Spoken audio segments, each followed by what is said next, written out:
Hey, how's it going guys? It's Nate here. And on the island of Solstheim, during the events of Skyrim's Dragonborn DLC, we're introduced to a new kind of hideous creature, the Riekling. Small, blue, feral beings, these smurf-like devils are anything but friendly, and have developed a reputation for raiding, pillaging, looting, and killing. They speak their own special language, and live together in small, primitive tribes who have taken up residence all across the island's wilderness. And they seem to have developed a basic understanding of architecture and stoneworking.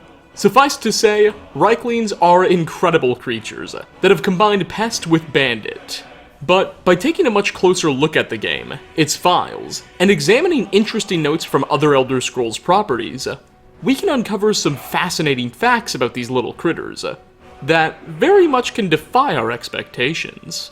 So today we'll be taking a look at 5 things you probably never knew about the Rieklings of the Elder Scrolls V Skyrim.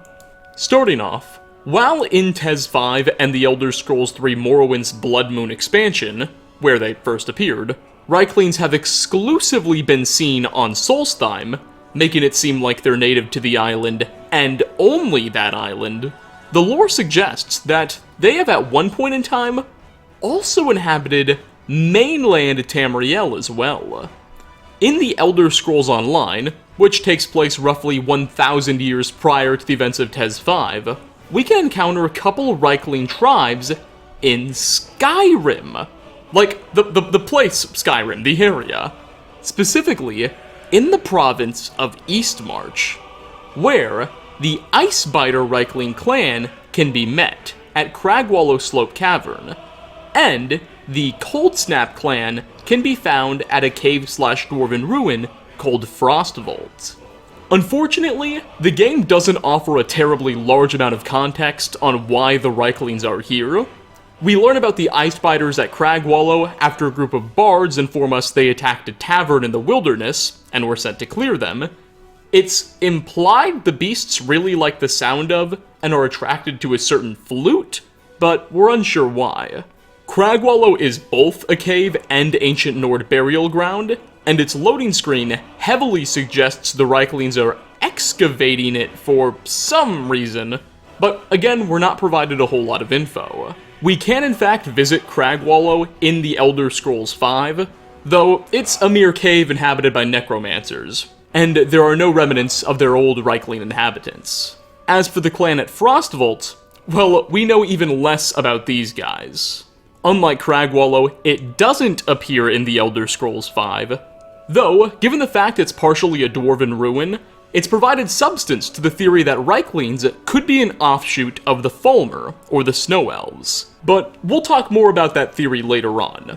No matter, despite a lack of much contextual information, ESO proves that at least 1,000 years ago, these goblins did have a presence on mainland Tamriel. Though since then, they seemingly have been driven out. Why?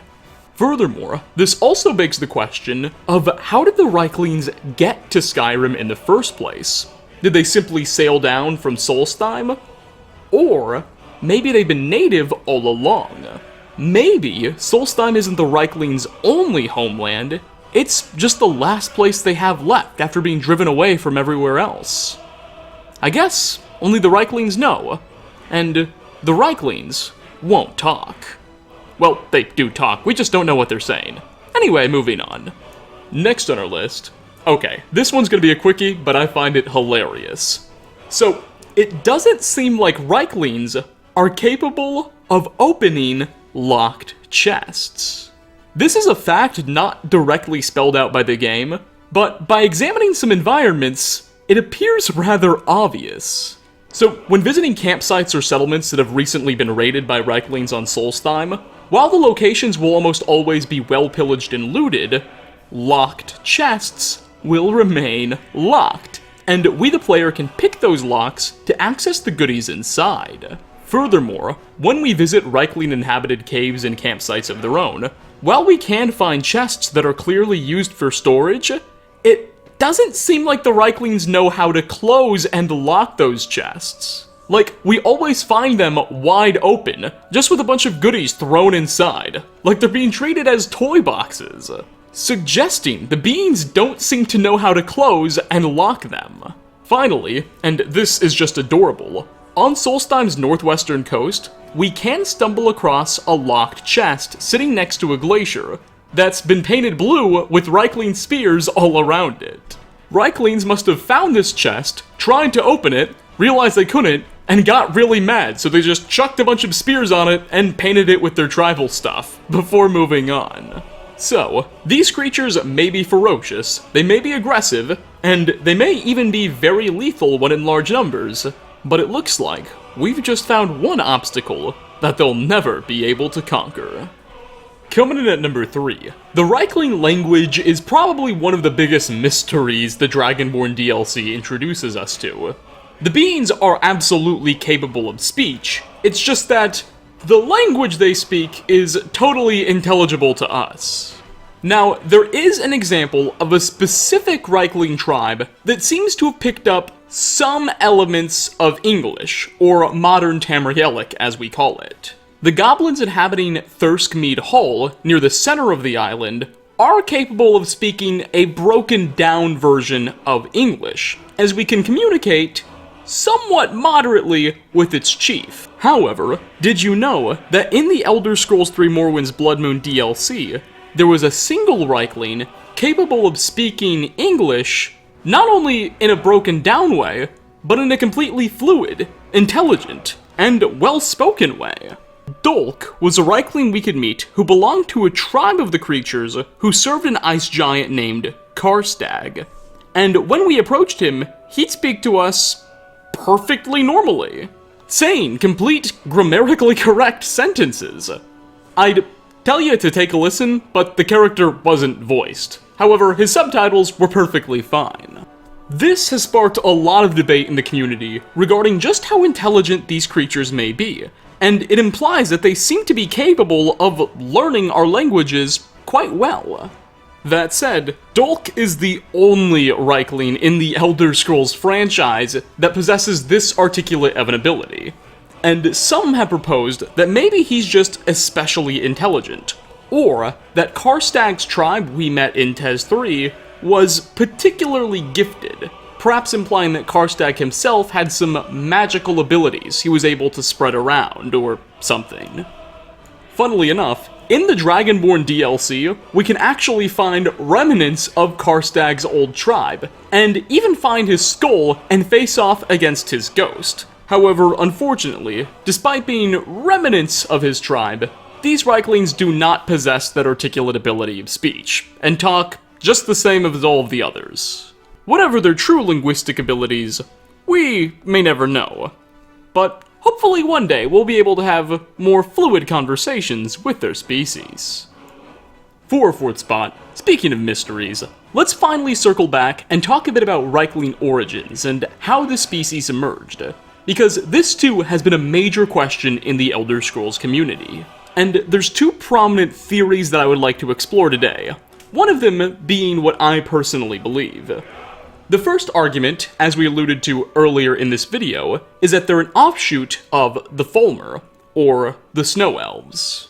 In case you don't know, thousands and thousands of years ago, Skyrim used to be populated by a species of elf called the Snow Elf, who were driven to near extinction by Nordic invaders. Most of them survived by seeking shelter with the Dwemer, who agreed to let them live in their cities under the condition that they consumed a weird fungus that caused them to go blind and radically change their appearance. This is why today, we encounter those horrifying monstrosities that are modern Folmer all throughout Dwemer ruins in Skyrim. Many players suspect Rieklings may be related to the Snow Elves as well. Just perhaps related to Snow Elves that didn't take the dwarves up on their bargain, and didn't consume that fungus, but maybe just evolved very differently.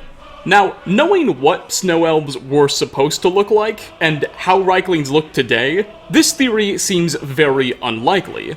However, during the events of the Elder Scrolls III Morrowind's Blood Moon DLC, we met many Skull tribes, who suggested just that, who told us that Rieklings were Folmer. Furthermore, the preference for dwarven ruins, and the fact that ESO confirms some of them exist on Skyrim, has only bolstered this proposition.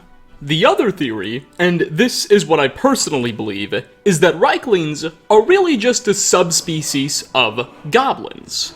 Goblins, of course, were a character we could meet in the Elder Scrolls IV Oblivion, who inhabited the lands of Cyrodiil. While Rieklings appear to be a little more advanced, goblins too shared similar characteristics, such as tribal societies and their own primitive language. Furthermore, the model that Bethesda used for the Riekling characters is really just a retextured version of a model created for goblins that were supposed to inhabit mainland Skyrim, that they never decided to use. Not only that, but here's the kicker, in the Elder Scrolls Online, the model used for Rieklings is just a bluish-purple version of the goblin model in texture. So, there you go. The connection seems pretty apparent. For a while, this theory seemed relatively unlikely, at least before the Elder Scrolls Online came out, as there were no goblins in modern-day Skyrim, and Rieklings only appeared on Solstheim. But since ESO teaches us that Rieklings did, at one point in time, inhabit mainland Skyrim, it makes sense how the species could have spread and eventually found their way over there, and just evolved differently. Or maybe the developers just got a little lazy and decided to reuse a model. Whatever the truth is, I guess only time will tell. And finally, last on our list, this one's just another funny Easter egg, likely with no narrative significance, but it's still one I think you'll like to know. So, in the Riekling-occupied cave of Ben Congregike, tucked away towards the end of the dungeon, we can find a Riekling tent, and the contents inside are quite hysterical. Therein will lie a copy of the book The Lusty Argonian Maid, as well as a telekinesis spell tome and multiple linen cloths all over the place. Seen as the Lusty Argonian Maid is basically the Elder Scrolls' take on erotic novels, and let's be honest, we know what cloths are and how a telekinesis spell could factor into this, I don't think I need to exactly explain what Bethesda's trying to suggest here. I guess even Rieklings have urges too. Please don't demonetize me. And with that, we are going to wrap up 5 things you probably never knew about the Rieklings of the Elder Scrolls V Skyrim. Thanks so much for stopping by, everybody. Which of these tiny details or Easter eggs did you find to be the most fascinating? And what Riekling-related facts do you know of that I've yet to tackle? Leave a comment down below. As always, like ratings are very much appreciated. Again, thanks for watching, and I hope to catch you all in my next video. Peace out, everyone.